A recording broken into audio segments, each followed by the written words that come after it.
What's up, everybody? Tendo here. Today we're going to talk about what I am pretty confident I can say is my best find ever to date at the thrift store. So what do you think it is? That's right. It's an arcade cabinet. I found this arcade cabinet at the Goodwill bins, which is a Goodwill where they just kind of wheel all kinds of stuff out. You go in, you usually pay for it by weight, but sometimes when things weigh 1,000 pounds, they just slap a price tag on there. So I was in there one day and they opened up a section of their store that they closed down to restock. And as soon as I go back there, what's sitting there? This giant arcade machine. Now make no mistake, this looks like it might be one of those half-size arcade machines that are kind of popular these days, but it is not. This is a full-size arcade machine. I just happen to be the largest person on earth. There are a lot of reasons for me to be excited about this arcade machine, but the thing that made me the most excited about it, and the thing that made me buy it immediately when I found it at the Goodwill, was that it is a blank canvas, right? Everything on it's modular so that it can be hot swapped from game to game. I guess the idea back in the day was an arcade could have a few machines that they swapped out the games as often as they wanted. So this doesn't have full artwork on the sides. It just has a ratty sticker on the side of what game is in it currently. And the game that is in it currently is Relief Pitcher, which is kind of funny because I'm not much into sports at all, and I'm especially not into sports games, but it's a baseball game, and I've played it through a couple times. It's old school. It's not terrible. It's playable. But that is exciting because I can just peel that sticker off. I can replace the artwork. This artwork around the screen is just a piece of paper behind the plexiglass. So I can very easily measure those dimensions, recreate that artwork for whatever I want to put on there. I can very easily replace the artwork that is around the joystick and buttons. So that's exciting for me. I'm gonna make this into something different. So I bet you're wondering how much I paid for it. Go ahead, take a guess. Comment below. Pause the video, comment below what you think that I made, and then come back and push play. Go ahead, I'll wait. 20 bucks. I paid 20 bucks for it. That's it. And I really didn't think it was gonna work for 20 bucks. You wanna know if it works? We'll find out.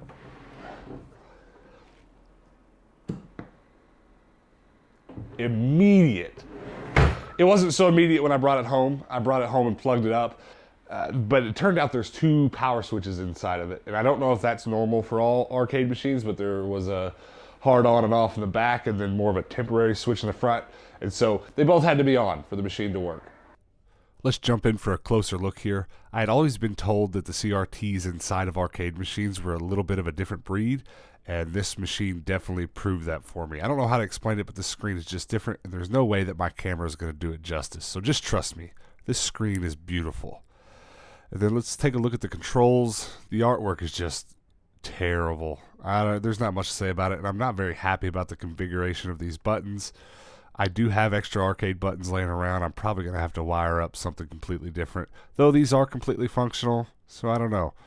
And then the coin slots are completely functional as well. I've tested them. You can switch between requiring coins and not. That's fun.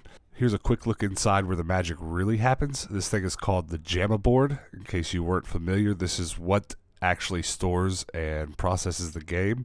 And when I got this thing, all this stuff was just twisted and tossed in here and hanging down the back, and it still needs to be cleaned. It's pretty dirty. As you keep on looking, it becomes apparent that this machine is going to need a lot of work. Like, look at this piece of plexiglass. It was just spray painted red, and I guess the original piece probably broke off because this doesn't fit right. And then here's where the lights go. Just super old school stuff. I'm going to, of course, put some modern LEDs in it. The track on the bottom is just messed up. I actually just cut it short because, oh, hello, kitty. Hello, human. Cat's always interested in what I'm doing. Yeah, so this just needs to be fixed up. The bottom, the wood on the bottom is in pretty rough shape. So it just needs some tender love and care. It's all work I'm excited about getting to. There you have it. So if you found this video and you know more about arcade machines than I do, be sure to drop any knowledge that you have below. I am welcome to any help and suggestions. I don't know what I'm going to do with it yet. I've done a lot of research on the different kind of multi-game JAMA boards, etc., etc.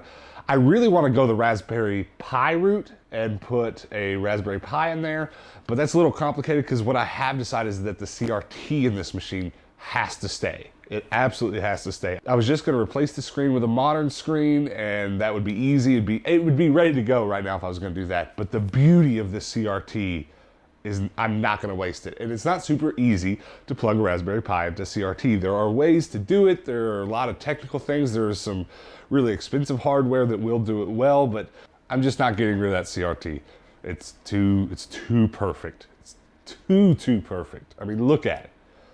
Just look at it. So I want to know what you guys think. What should I do to it? What color should I make it? What should I put on it? What games have to be on this arcade? The color scheme wise, I'm thinking about going with, my game room is mostly yellow, and I was thinking about going with a red and yellow theme anyways. So maybe I'll leave it mostly the red that it already is and put yellow text on it. Thinking about putting my Shark TENDO logo here. I don't know. I've got a lot of ideas, but I'm definitely open to suggestions. So please, guys, comment below, and most importantly, hit that like and subscribe button if you haven't already, so that when I post videos on this in the future, you'll get a notification then, and you can come back and hang out with me then. Until then, guys, peace out. Hey, I'm a shark with a top hat, and I think you should subscribe. Go ahead, hit the button. I'll wait. Okay, bye.